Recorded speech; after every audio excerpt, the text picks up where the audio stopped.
Hello, everyone. Can't see you all on one screen, but I know you're all there. It looks like everyone's muted, so make sure you are if you're not speaking so we don't get any background noise to interrupt our speaker.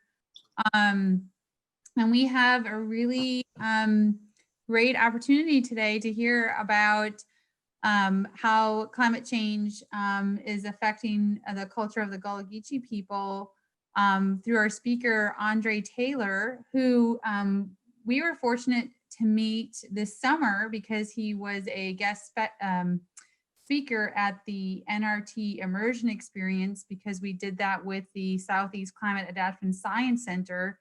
And Andre was a former Global Change Fellow of their USGS funded program. And so he came in and was able to tell us a little bit about his work and got our attention. So we're like, wow, he would be a great speaker. And so telling you a little bit more about Andre, he's currently an oral historian at the College of William and Mary. If you're not familiar with that college, it's in Williamsburg, Virginia. And he has a Master's of Art in Public History at NC State. And his work that he's going to present today was, I believe, his master's project that he did there. And he has a Bachelor's of Arts in History at North Carolina Agricultural and Technical State University. And he did some work on Tuskegee Airmen, which is right next door to where we are. So has a really great background and a lot of work that's pertinent to our region. And so I'm just really excited to hear his perspective. And especially many of us who do study climate change and how it impacts a variety of peoples, including the Gullah Geechee. And he's going to tell you all about who the Gullah Geechee are. So without further ado, Andre, I'm going to let you go ahead and share your screen and get started. Okay, well, I will, while we do this first, I'll go ahead and chat for a second. So hello, everybody. As Karen said, my name is Andre Taylor. I'm very pleased to be here with you all this evening. So a little background on how I got interested in the Gullah Geechee in the first place.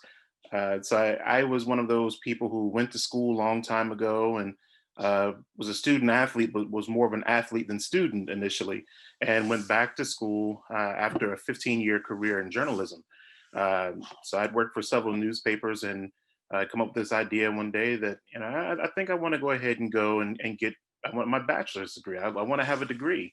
And I enrolled, and my wife and I were talking, and she says, "Oh, guess what? I'm pregnant." I'm like, "Oh, okay." So in the midst of going for that degree, we have twin daughters.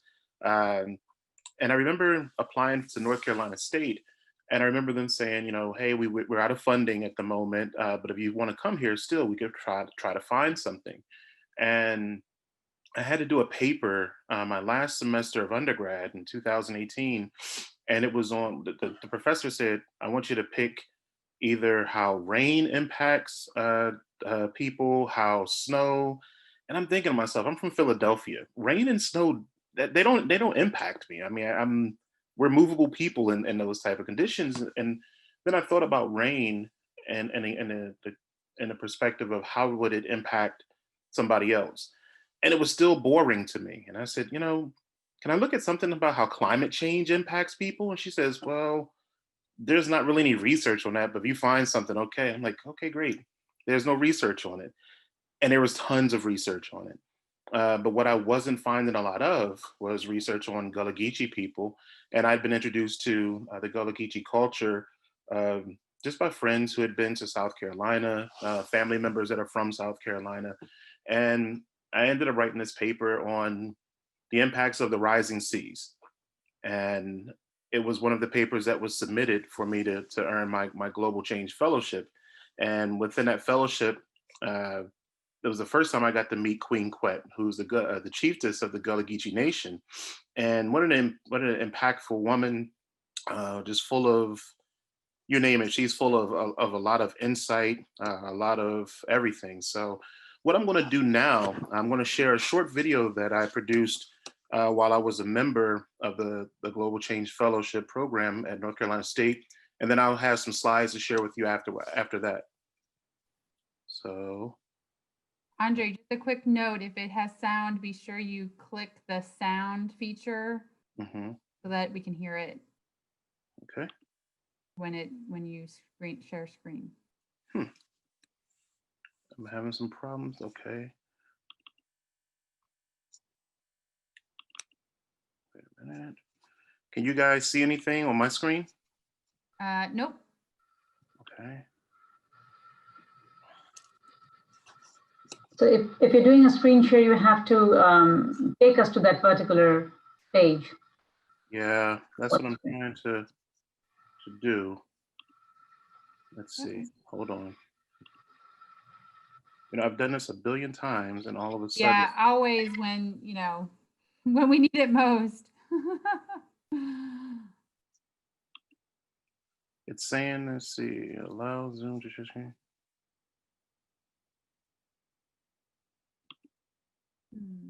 Okay, I am still not seeing it. Hold on. I'm so sorry for this. It usually Yeah. Up, but I definitely need to show it. Okay. Zoom upper. Okay. No.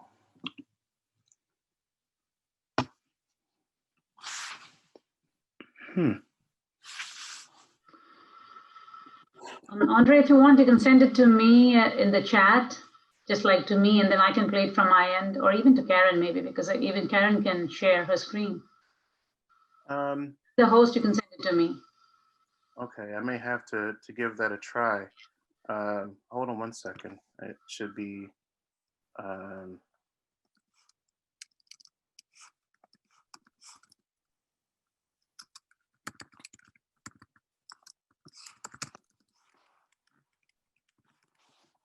don't understand why this computer is not letting me do it, but I'll send you the link for the YouTube right now. Because the video that I produce is on YouTube. Okay, and then while we're watching, if you want to make sure that your slides can share, or you can send those to us as well. Yeah, okay. So, all right, let me give you this in chat. Yep.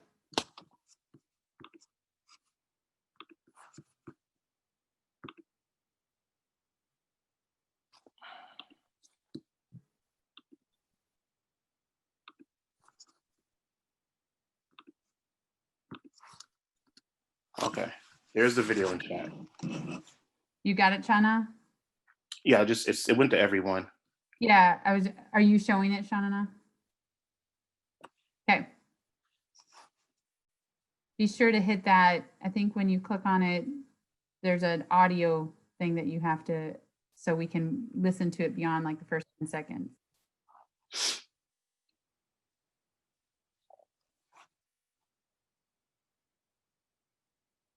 With risks, blues, greens, and whites highlighting.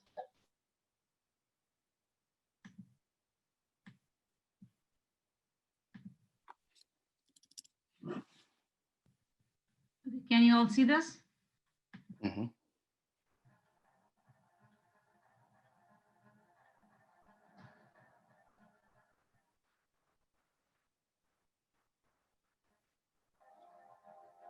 Earth. From space, it's a beautiful planet with wisps of blues, greens, and whites highlighting all the planet has to offer. But there's one thing you don't clearly see. Climate change. As we continue to pump carbon dioxide and other greenhouse gases into the atmosphere, the planet's temperature continues to increase and there's no stop button to press. Temperatures are rising, and while this is happening, we're losing fine ecosystems and species of plants and animals as they try to adapt to new weather patterns, and surges in repeated, once in 500-year extreme weather events. Nowhere or no one is exempt. Down the Angel Oak-lined roads in the low country of South Carolina lies one of the last areas populated by descendants of slaves. St. Helena Island is home to the Gullah Geechee people, a pride group of people who have farmed the same plots of land since the 1700s when they arrived from the west coast of Africa. And they're not going anywhere. Instead, they're learning to adapt to climate change. Benjamin Holmes grew up farming on St. Helena Island. Okra, watermelons, and other crops initially brought from Africa are what he and his family grew. As an adult, he has noticed changes in not only how his crops grew, but the new weather scenarios that were introduced to them. When did you notice climate change affecting your crops? I think it was about 2004, because on the homestead where I grew up, things that we was able to do, because you can almost bank at a certain time it's going to rain, the temperature going to be right, and that had went away. And then, like I said, it's been about 14 years since I've noticed it. And on average, how has it affected what you're able to harvest? A lot, because I've discovered recently I planted some fall squash, and the bush and everything matured, but the temperature was so hot it wasn't able to grow the fruit that's needed on it, and it just mushed away.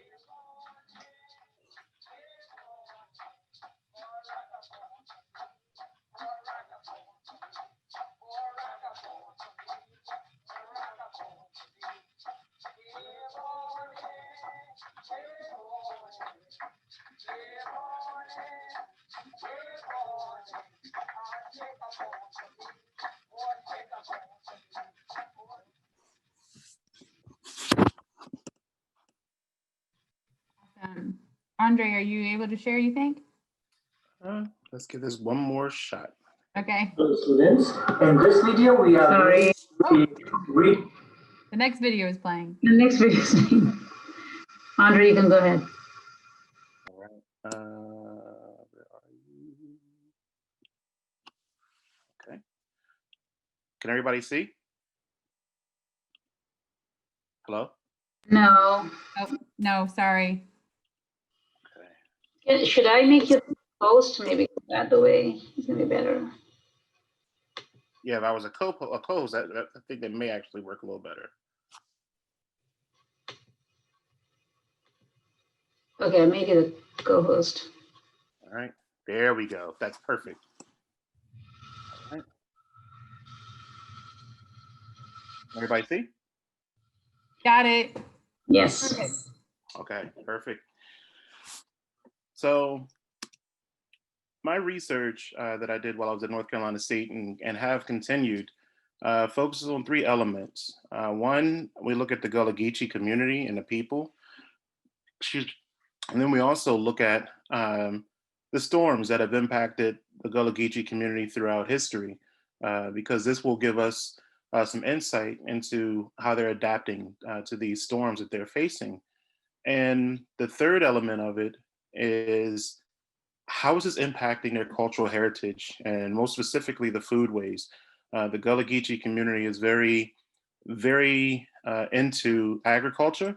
They are also very much into harnessing the power of the sea and the things that come from it. To be able to go right before COVID, literally we got back to campus the day that they suspended all travel. We had taken a spring break trip to begin working on a project that's going to digitize the Gullah Geechee area of St. Helena Island. And we're looking to taking oral histories and embedding them at different stops along the way in order to preserve their cultural heritage, their stories. So oral history, of course, as an oral historian, is something that I'm very into because of that. So that's one of the reasons why I'm looking into this project more deeply, to harness the voices as opposed to some other things and see how they work along with weather and other aspects of the project. So most people think that the Gullah Geechee people are from Africa, from a specific place, and that's not true. The Gullah Geechee people come from several places along West Africa. So you'll have Ghana, you'll have Sierra Leone, and you'll have all these other places around there, and some places into Central Africa as well. There have been some people who have come from as far as Kenya. But what happened is you get individuals who are brought from Africa as enslaved people, and they're brought to South Carolina. At the time that they were brought to South Carolina in the mid 1600s, the people in South Carolina were looking, well, plantation owners were looking to expand on their crops of rice, and they knew that the people who were coming from West Africa were very well trained in that and had also adapted and created ways of harnessing the water, um, and making dams to flood fields in order to cultivate the rice appropriately. So what you have is a culture that's derived of many people from West Africa and Central Africa, and it's all based on them coming here for their expertise in harnessing the water. What you'll see is people, they develop ways of taking the salt out of brackish water in order to get it into the rice fields. So very, very, very advanced individuals from the west coast of Africa when it came to rice cultivation. In particular, most of my research looked at the foodways that came off of rice plantations in Sierra Leone. Sierra Leone at one point was one of the world's largest rice producers, and over the years that has since gone down.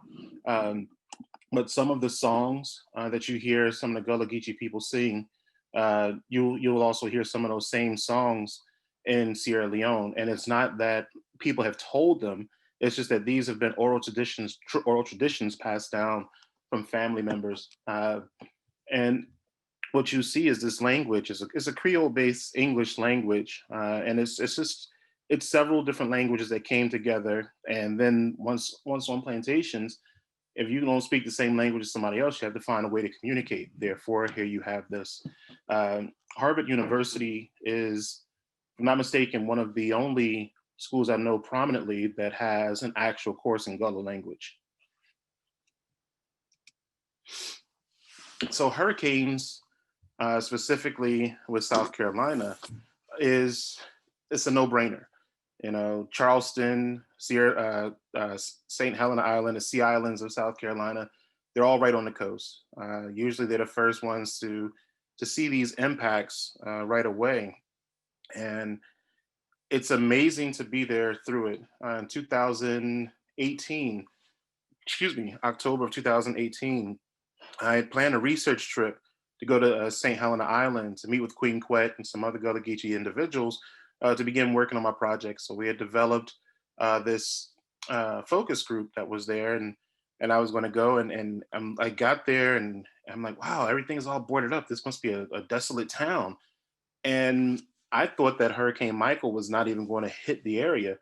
And I met with Queen Quet. I met with the gentleman you saw in the video. And I said, so what are you guys doing? And she said, we're going home to make sure that we're prepared. I said, oh, prepared for what? And she says, Hurricane Michael, didn't you know? And I said, I thought it was going to pass. And she's, nope, it's coming. So I rushed back to my hotel, and it was interesting because my research focused on looking at these events. You know, this is like perfect. I'm going to be right in the middle of all of this. And at the same time, I'm like, oh my God, I'm going to be in the middle of all of this. You know, it's something that you want, but at the same time, it's like, oh boy, here we go. And you sit there, and I watched the winds go by. I watched trees bend. There was wind, there was some rain, but it wasn't as bad as people had thought it was going to be. The storm had lessened, and the sun came out, and there they were, just going about businesses as nothing had happened. They cleaned up debris that was down. They worked the fields, and I'm like, this is amazing. You know, this is resilience on display. You know, this is what you want to see when you're looking into this culture. But from 1851 through 2018, there were 41 what they call tropical cyclones that had hit South Carolina, 25 of them being actual hurricanes. And the one that people still talk about, it's like folklore. St. Helena Island is the one of 1893. There were some people who survived that one, but it decimated the crops, decimated homes. More than 1,000 people between South Carolina and northern Georgia on the coast perished in this hurricane. And it's one of those things that they still talk about as the one. And this was post-bellum, so people were free. And it was the one time, it was going into that place where more people had land, more people had crops, people were sustaining themselves. This hurricane comes and takes it away. So now you have this process of rebuilding. And on the island, it's funny to see how many people's families were around and passed these stories down of this hurricane. As I had mentioned before, the Gullah Geechee are very much into agriculture. They're very much into preserving their cultural heritage, and the water is second nature to them for so many different reasons. The picture that's on the left is Carolina gold rice in the hands of a Gullah Geechee farmer in St. Helena Island. This was a strain of rice that they were brought here to cultivate. It's a strain of rice that originated in Madagascar and made its way uh, into Africa, into Africa, from Africa into the United States. So a lot of Gullah will grow this strain of rice in their backyards, and some of them that have small farms will do it there as well. And it's really amazing because this is part of their cultural heritage. This is the one that marks the point where they got here.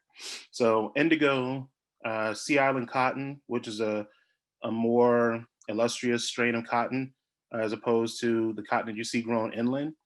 Um, the gold rice, Carolina gold rice, indigo, and the cotton were the three main crops on the Sea Islands of South Carolina.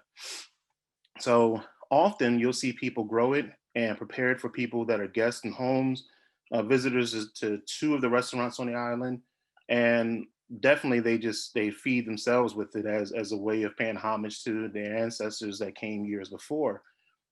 As far as the ocean, they have a Gullah Geechee Fishing Association as well in South Carolina. And what they do is they go out and without a whole lot of technology, they monitor the oyster beds in South Carolina. And what they do, this was a trip that we had taken earlier this year, excuse me, in March. And they were out in the water, and he was checking the health of the oysters to make sure that they were plentiful and they were thriving. And when we think of oyster beds and what oysters do, it's like, wow, you guys really care. And without any technology, as you see, he has a rake, he has his boots, and that's it. But he went down and checked each individual oyster that he could find, and the next day he did the same thing and the same thing again. It's a daily process, and in the midst of it, he would fish, and what he would catch, he would take home, and other times, other fishermen from the area would come, and the commercial ones that the commercial Gullah fishers would come and supply fish to restaurants and definitely fish to themselves. So it was interesting to see this process of how they take from the ocean, but they replenish what they take. It was amazing to see the care that they take for their items. The last thing you see is two vials. The two vials are seeds. Most of the Gullah people that I've encountered have gotten to uh, creating seed banks with different types of crops that are known to the Gullah Geechee people: okra, rice, different types of melon, squash, and I forget what the other one was, but there's some staples that are there within the agriculture field. So with all of these storms that have been coming, some people have taken bedrooms, and instead of having a guest room, well, now you have a seed bank. These seeds belong to BJ Dennis, who's a Gullah chef in Charleston, and I've spent some time with him. We communicate regularly about the seed bank, but it's important to him because his family land that they have in South Carolina, which is right, it's in Charleston and it's on the water.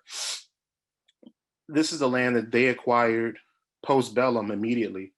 They got the land in an auction, and his great grandparents had worked the land for years before. So they wanted to keep that land in the family because they knew how fruitful the land was. They knew how to work the land. They had the familiarity with it to continue going there. And they knew how close it was to other resources they needed. So it was interesting to see that his family to this day, through heirs property, has maintained this land. And in order to fully maintain it, he himself has gone on and taken seeds, heirloom seeds from all of the different crops that were traditionally grown on that land. And there's a plethora of seeds in his guest room in his home. And we talked for a while, and I said, well, why is this so important to you? And he said, well, one, as a Gullah chef, it's extremely important to me. And two, as a human being, we should want to preserve all aspects of American history, and Gullah history is American history. And I was very pleased to hear that, that somebody who is younger and has taken this great interest in preserving his cultural heritage. Collecting oral histories for myself is, as you can imagine, as oral historians, very critical. Not only are we collecting the stories of hurricanes that have come, but we're also collecting the different forms of dialect, because within the Gullah Geechee community, depending on where you go, and the Gullah Geechee corridor stretches from Jacksonville, North Carolina to Jacksonville, Florida. So within that, you have a lot of different dialects of the Gullah Geechee language. So linguistics is a very big part of it. The stories that are told are very important, and monitoring their adaptation to these storms is also critical to my research, because now we're seeing if they're going to stay and adapt, or if they're going to flee and go inland. And the more they go inland, it gives opportunity for people who want to come in and purchase those plots of land. Now you're starting to see the lessening of the culture, because now people are buying into the area, and it's not as much of a Gullah community. Now you'll see people, especially in Hilton Head, are coming in and buying plots of land because you can play golf, you can go to the beach, it's fun. But to the people in St. Helena Island, they're not as quick to sell because there's so much history there. The communities that they live in bear names like Frogmore, and it's not just Frogmore, the community. That was the name of the plantation that was once there. So they've adopted the names of the plantations and turned them into everyday places that is home for them. So to be able to tell their own story and have agency over their narrative is important. And one of the ways that we can help with that, with my project, is collecting their oral histories, because nobody lives forever, but your words will. So that's the main part of everything that I'm doing with my project. And I'm very interested in going back once COVID is over. And I'm sorry for being so short with it, with that presentation. But as I told some of the people a little while ago, I'm just getting back myself from COVID. So I'm dealing with that as well. This is my first open presentation with anybody since coming out of quarantine. So I'm here for any kind of questions that anybody may have. Thank you. You can you can put your questions in the chat, or if you'd like to just go ahead and unmute yourself and ask a question, that would be great. I have one for you, Andre, thinking about like specific impacts. Was it mostly temperature, or temperature and rising seas, or a combination therein that they were most concerned about, or were there just other, climate factors? Yeah, so it's everything you just said. My first trip, like I said, was in October 2018. My last trip was March of 2020. And there's specific areas that I would monitor the sea level rise, and checking the tides at night and so forth. And in 2018 and 2019, I saw the tides were coming in higher and closer in specific areas. And then you look for the erosion that was going on, and there was some beach erosion that was happening. And it was it a quarter? The tides were coming in between a quarter and an inch and a half higher from 2018 to 2020. The biggest fear for them was sea level rise, is that it's encroaching in on the different crops. The pH in the soil is being thrown off. There's more acidity. It's just it's something that they're following very, very closely. As far as the temperature, as Benjamin Holmes was saying with his crops, you have your planting seasons, and you plant, and you're expecting to get these frosts. You're expecting to get things that are going to help promote the growth of your plants. And what happens is, oops, instead of a frost, what do? You get heat. While I was there one time, this was October 2019. It was supposed to have been in the 50s. And one day it was 85 degrees. And then the next day it was 85 degrees. And the next day it was 85 degrees. And I reached out to Benjamin. I said, well, what's your fear? And he said, my fear now is that now my fall crop is going to fall. I'm not going to be able to sustain the way that I usually do. And here's a person who cans just about everything that he grows. I had joked with him. I said, "So how much do you spend in grocery a year?" And he said, "Well, my biggest expense is ice cream." And I said, "Ice cream?" And he said, "Yeah, because everything else, I grow, I barter with people who may go fishing. But my biggest guilty conscience is ice cream." And when you hear somebody that now is like, "Well, now I have to make grocery lists, because now things that you're used to growing and seasons are off." And he's done a great job of monitoring his own crops. Since 2004 is when he started noticing changes. And he keeps a logbook to see when's the best time to start planting things now, as opposed to before, where it was like the family knew it was time to plant because there was somebody in the community that said, "Okay, it's time." And now that person has been replaced by research and the National Weather Service. Thanks. Mhm. So this is Chandana. Andre, I'm just curious to know. So what do you think the outcome of your research would be? I mean, what are your objectives, and what do you plan to see at the end of your research? So the objective for me, and again, this is coming from a history side of things. So this, a lot of people laughed at me for being a global change fellow and not doing a lot of uh, scientific stuff. But the science for me is listening to the stories of people and how they've been able to adapt to what's happening as far as climate change and sea level rise. Those stories are important to me to capture. And the project that I'm working on with students now at North Carolina State is two pronged. It's going the route of a story map where we can take those oral histories and have them embedded where anybody can click on them and hear the different oral histories.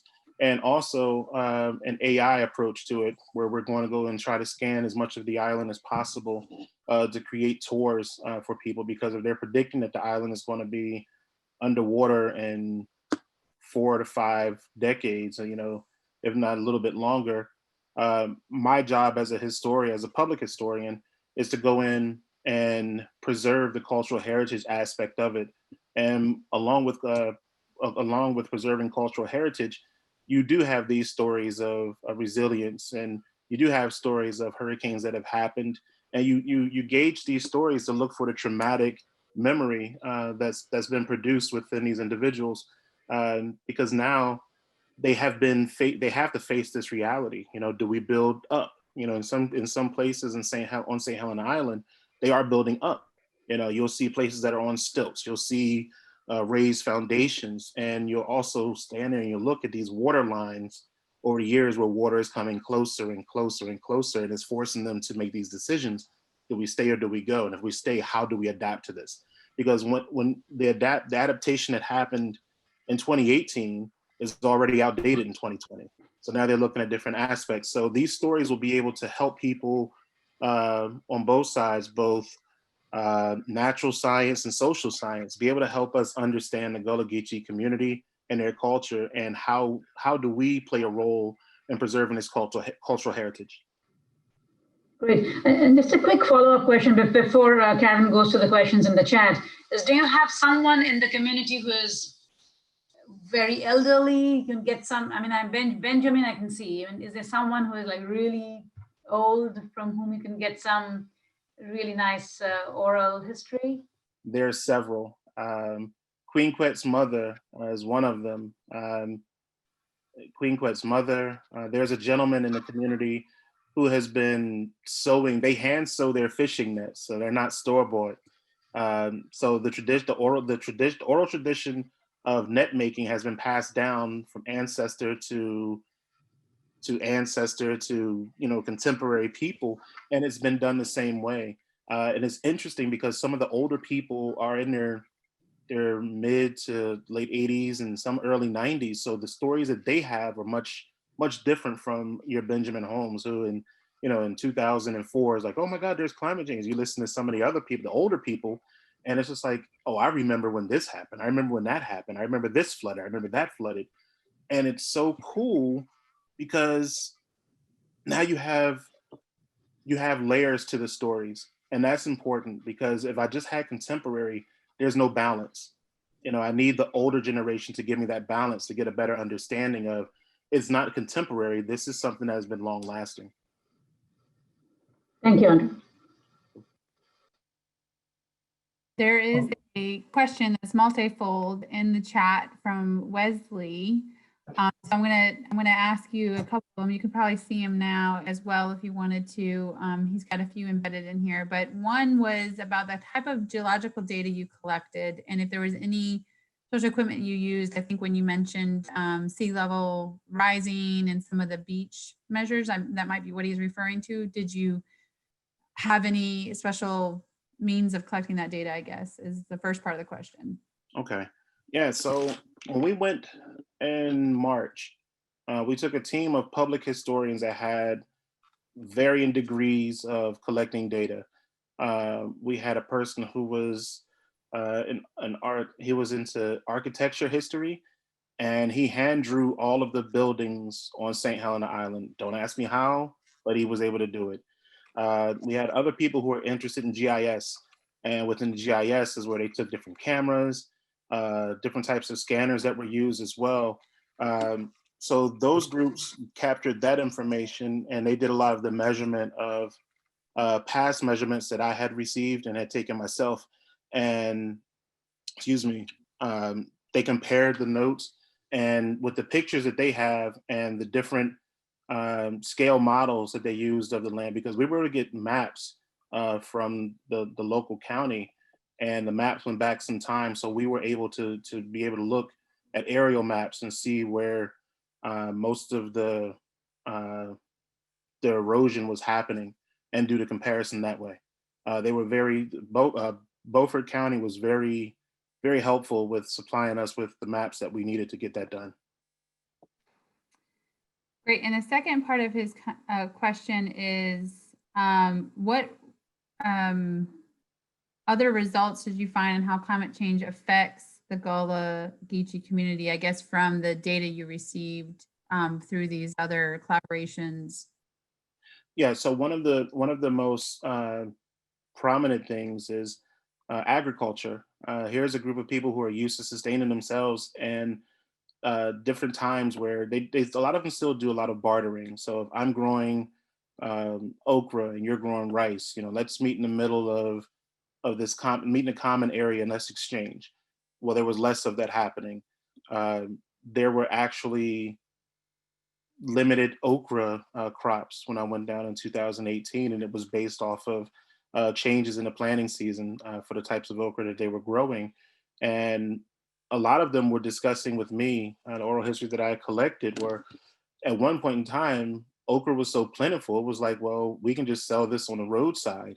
And you'd see a lot of the different, so economically, there was an impact along with culturally, because you'd see these little roadside shops, and they were just empty. And you could tell that they had been empty for a long time. And the reason because of that is because there was changes within planting seasons. And then as people got older, it's harder to change to do the planting the way that you would want to and you had envisioned and what you were used to. So there was a lot of just discussion of, well, what do we do now? People like Benjamin, who had been monitoring this for some time and had taken notes, were okay with the adaptation, but people who hadn't been paying as much attention found themselves in a rut. Interesting. And then his third part, which I think is a great question, how do you think your background as an historian benefits you in analyzing the geological circumstances facing a group of people? Well, as a historian, one thing we do is we look at change over time. So with that in mind, we look at observations of everything. And as a journalist, I also monitor change over time. So I'm very observant of what I'm looking at. And, the one question you can ask me, so I can ask, why is the earth round? And then my follow-up is, why is it this color? Why is this happening? So there's a lot of whys. And the research that you get to do as a journalist and as a historian, we don't just do surface level research where it's like, okay, I got the answer that I want. Let's keep moving. We dig so deep to the point that it's just like, we don't even know if we're asking the right questions anymore. So you always reinvent the questions that you're asking. And by doing that, that makes it better. Your results are going to come out better because you're going to have more information to look at, and you're going to be able to put things together and look at things very differently.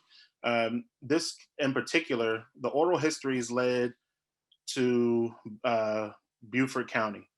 Beaufort County led to certain libraries. Certain libraries led to the National Weather Service. The National Weather Service led to University of South Carolina. University of South Carolina led to University of Florida. So what you do is you have this wormhole that you're in all of a sudden, and you're getting data from all of these different places that you're able to put in front of each other, in front of you, and get a better understanding of what you're looking at. I guess to go along with that question, so I guess in our field, we would say that we're hypothesis driven or research question driven. If you were to compare that to the history field, and you were, what drives the initial inquiry? So for myself, for me, it was just a question of, well, how come we don't know a lot about this group of people? And once you realize that there's not a lot, I didn't know a lot about them. There's not as much as you'd want out there about them. Now you start questioning why, and why opens up all of these different doors. So my first question was, how are the Gullah Geechee people able to sustain themselves in the face of climate change when it's right there in their backyard? And you read articles, you read other research, and then over the Climate Adaptation Center on campus, there were all of these scientists that were able to say, hey, well, why don't you look at this aspect of it? What is the pH of the soil? And I'm like, well, I don't know. Well, here's a soil kit. Why don't you collect the sample and we can analyze it for you? And once you start seeing all of those things, it's like, okay, so this is why the crops aren't lasting, because this balance is off, that's off. They're having to add lime to this. So my research turned into a classroom for me, because now I got a better understanding of the science that was behind the cultural heritage side of it, because cultural heritage as a historian is very important to me. Material culture, being able to examine the items that are used to cultivate crops and so forth. Those items are very important to me. But if they're not working, a lot of times it's not the actual tool that's not working. It's not the person that's not working. It's the science that's not working. So being able to look at that and have that understanding was just everything. Cool. There's a couple more questions that have come up, and I have one to follow up as well. So one question was, is there other communities that are being researched in a similar way with specifically the impacts, I think, with climate that you're aware of? Yeah, the Mashpee Indians in the north up in is that New Hampshire? Gosh, I can't remember. It's in New England, but they're looking at them in particular because of climate change and the desire to have controlled burns. And the controlled burns have altered their ecosystem and reintroduced species of hare and berries that had been missing for some time. So now I know for a fact there's a couple friends that I know at UMass Amherst that are looking into the Mashpees, and they're looking at the fact that the controlled burn brought back species that were unique to their diet that had been missing since the early 1900s, in some cases late 1800s. And now here it is in 2020, and it's just like, yeah, we have these, it's plentiful. So they're looking at what made them change that, what impacts happened to their ecosystem that made things go away. The Eastern Band of Cherokee in North Carolina have some friends that are also looking into their waterways and situations with their trout. There are certain trout that are specific to the Eastern Band of Cherokee that have been altered because of damming. The damming called damaged, no pun intended. But it's one of those situations where I do have friends on the history side that are looking at these phenomena that have happened on the science side, and we see where there's correlation between the work that we're actually doing. Because if cultural heritage is changed, you ultimately change the narrative of that group of people. And if you change the narrative of that group of people, we need to know why it changed, when it happened, and what's going forward and how they adapted. And another question from the Lindsay is, what resources would you point us to if we wanted to learn more? More about? I guess the sub question is something about no one. Lindsay, if you're on, do you want to explain? Yeah, so in the same way that NOAA or USGS have sub websites that kind of are a primer to to new people to the content, is there a parallel with like reputable sources of information on oral history and how your methods work and stuff like that? So you're asking for the oral history part of it? Is that what you? Yeah, and maybe the use of specifically looking at the climate change impacts on these communities.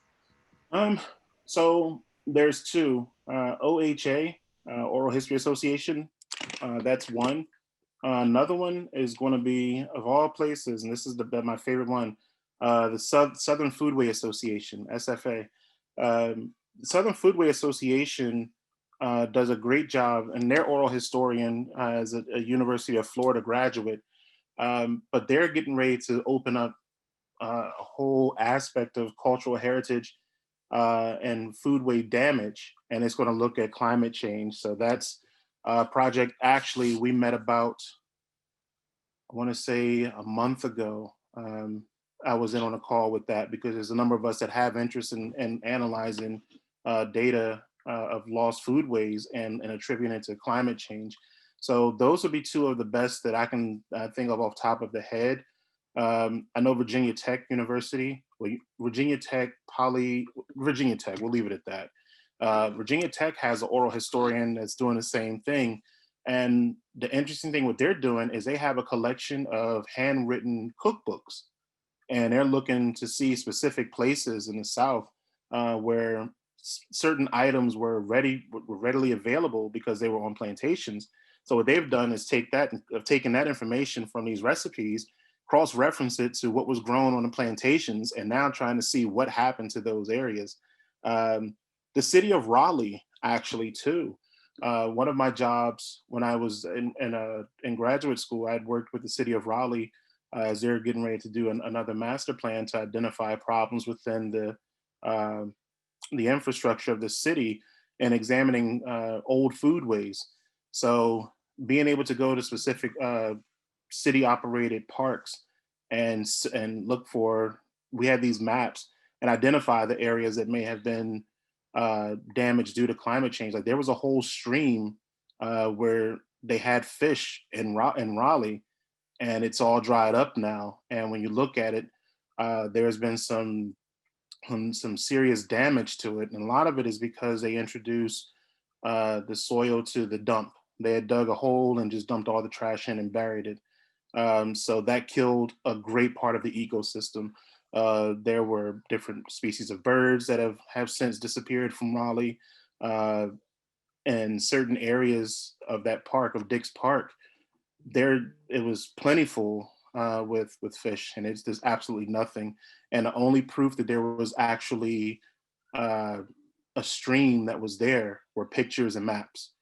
And current maps only show the ditch that was left after everything dried up.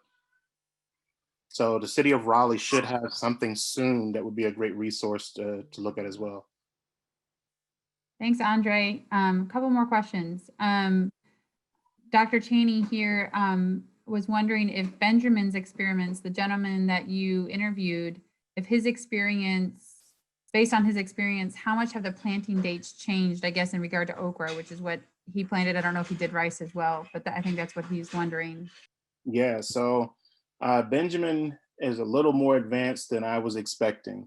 My first meeting with him, we had cornbread, shrimp, and sweet tea. And he was a man after my own heart because of that. And then when I went out to where he lived, I'd say, okay, it's pretty basic. And then he breaks out this black and white composition book with dates and tabs and shows how in 2004, he just in parentheses, he said, I don't know what's happening. And then it's just like he starts jumping. You see all these, years in succession. And he said, okay, added lime to offset the soil, took lime away, added this, planted this. So what he did, he noticed that instead of planting his usual planting season. I forget which was his usual planting season. I think it was, if I'm not mistaken, it was late August. What he's doing now is going into early October to plant. And he said because of the temperatures he's getting, he's still getting a good enough crop. It's not what it's used to being, but now he's taking in a month and a half inward as far as when he plants now, and he still toys around with adding lime, and he uses compost. Everything on his property has a second, third, fourth, and fifth use. Um, so he's been keeping great stats of how he's doing these things, and he doesn't have a science background at all, but he's turned his livelihood into a perfect science for him, and it will aid helping Gullah Geechee people going forward, because now you have somebody that's paying attention to the science and working along with it and trying to figure it out. Very interesting. If you wouldn't mind, I was wondering if you could talk to this group a little bit. I think this summer we touched on it a little bit about gaining trust when you work with these communities. And you talked a lot about food, both now and then, and just a little bit about how you, kind of got to know this community. Yeah, so I learned this technique from my grandmother, and she told me a long time ago, if somebody says hi, you never forget their birthday. And I said, well, what if they didn't tell me their birthday? Get to know their birthday. Make them think they're the only person in the world. And I thought when I met with the Gullah Geechee people, that was going to be it. So I said, hey, Queen Quet, when's your birthday? I don't tell people my birthday. I'm like, oh no, what do I do? How am I going to gain his trust? Grandma said this would work, and it failed. But what happened is I repeatedly followed up with emails. Hey, Queen Quet, how are you? The day of our first meeting, and I didn't know this until after the meeting, she had gotten a phone call that they had just taken her brother off of life support. And I mean, I'm sorry, I'm not going to sit here and continue to meet with you and eat lunch and answer your questions. I'm going to go be with my family. But she stayed, and her mother stayed, and her cousins stayed, and everybody else that was on this focus group stayed. And it was my job to stay. I had to stay present. So at first, it was very formal. We met in a public place. It was Robert's rules of order were being followed. And now it's to the point when I go to St. Helena Island, I just go straight to her house and sit in the living room and talk to her mom. But it took some time of not only emailing people just to say hi. You don't always have to call just to get information. Sometimes you just need to be a human. I think that's something I've noticed the world has gotten away from, is just being human. It's good to just say, how are you today? I was just thinking about you. What's going on there? How can I help? At North Carolina State, at one point, um, 2019, they got that tropical storm had gone through, and I had read news reports that they had some things that people were in need for. So we had a drive on campus, and when I got my collection, I drove down and said, hey, heard y'all needed a few things.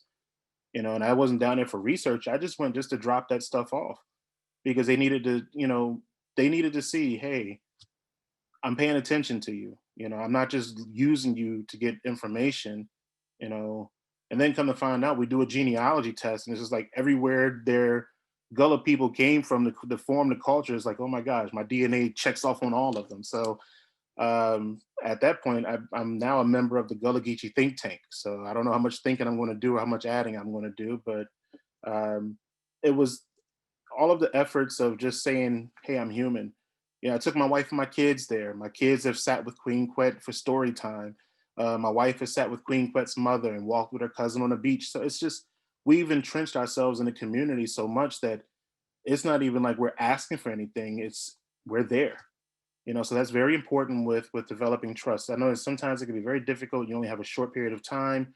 You have to turn over deliverables. I get all of that, but the more you can invest into the community with your equity, your sweat equity, that's perfect. That's what they want. Nobody wants to be taken advantage of. You know, that's been the narrative of too many groups in the world. That they've been taken advantage of and left with nothing, left destitute. So just being present, being honest, being upfront. You know, that's the best way of gaining trust. That's great. One more, maybe one or two more questions. There's one more in the chat. If you have a question that you're dying to ask, throw it in there. One person wanted to know if you have any contact with the county extension agent in the area. There's a new person, but I can look it up and email it.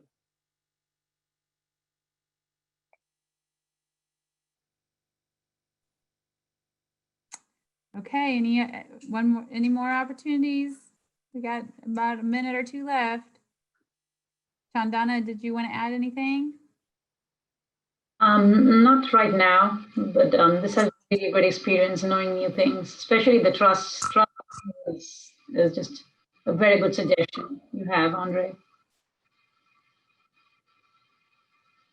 It's Really appreciate you sharing with us, and I think. Does Marilyn have a question? I do. Oh, go ahead, Marilyn. Go. Comment, Mr. Taylor. This has been, or Dr. Taylor, this has been really fascinating. And I just want to show you that I'm shelling my pecans while I'm listening to you. And I can't wait to tell my mother about Southern food, SFA and stuff like that, because we so need these cultural resources and ways to talk about these issues, the science and everything. But it's funny you showed those, because if you've been to South Carolina, and this is one of my first tours down there, and one of the elders in the community put me in her car and drove me around, and she pulls over on the side of the road, and it was very dark, and there were these trees filled with this hanging moss. And I'm like, well, this is where my story ends. They'll find my body in about a month. And she says, well, this is where I'm stopping for my snack. And I'm like, I saw horses in this gate, and I'm like, okay, what are we going to eat? And she bends down and starts picking up pecans off the ground. And this woman, her hands, like I have sizable hands, strong hands. And she picks them up and goes, crack. And I'm like, wow, this is amazing. And I said, well, do you know the people who live here? She says, no, but I know pecans.